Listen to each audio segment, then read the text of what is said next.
ఒకరిని చూసి ఇంకొకరు ఇదే ఫ్యాషన్ అయిపోతుంది. మొన్న డ్రమ్, నిన్నొచ్చేసి టైల్స్, ఈరోజు టవల్. నిజామాబాద్ జిల్లాకు చెందిన సౌమ్య అనే యువతి తన భర్తను ఉరివేసి చంపేసింది. టవల్తో ఉరివేసి చంపేసింది. తను ప్రైవేట్ స్కూల్లో చదువుతుండగా అక్రమ సంబంధం లేదా ఒక వ్యక్తికి పరిచయం పెంచుకొని అది ప్రేమగా మారింది. తన భర్తను అడ్డు అని అనుకుందేమో తన భర్తను టవల్తో ఉరివేసి చంపేసింది.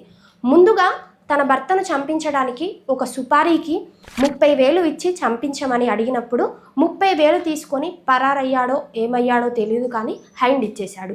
ఇక ఎవరితో కాని పని అనుకుందో ఏమో తెలియదు, తనే తన ప్రియుడితో కలిసి తన భర్తను పడుకున్నప్పుడు ఊపిరి ఆడకుండా గొంతుకు టవలుతో ఉరివేసి చంపేసింది. బంధువులందరికీ గుండెపోటు అని చెప్పి నమ్మించడానికి ట్రై చేసింది. కానీ బంధువులందరూ తన మీదే అనుమానంతో పోలీసులకు ఫిర్యాదు చేశారు.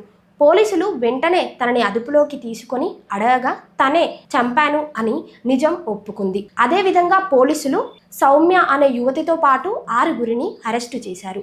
చట్టం ఎవరినైనా సరే, ఆడదైనా మగవాడైనా కఠినంగా చర్య తీసుకొని శిక్షించినట్లయితే ఇంకొకరు భయపడాలి. ఒక ఆడదంటే దిగజారిపోతా ఉంది రోజు రోజుకి, కానీ మొగాడైనా అర్థం చేసుకోవాలి.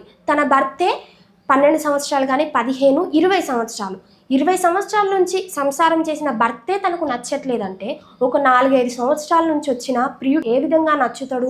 మరి నన్ను కూడా ఒకవేళ చంపితే ఎలా, నేను ఇంకొక ఆడదాని మాయలో పడితే ఎలా అనేది ఆలోచించుకున్నట్లయితే ఇటువంటి జరగవు. కీప్ వాచింగ్ త్రిబియా న్యూస్.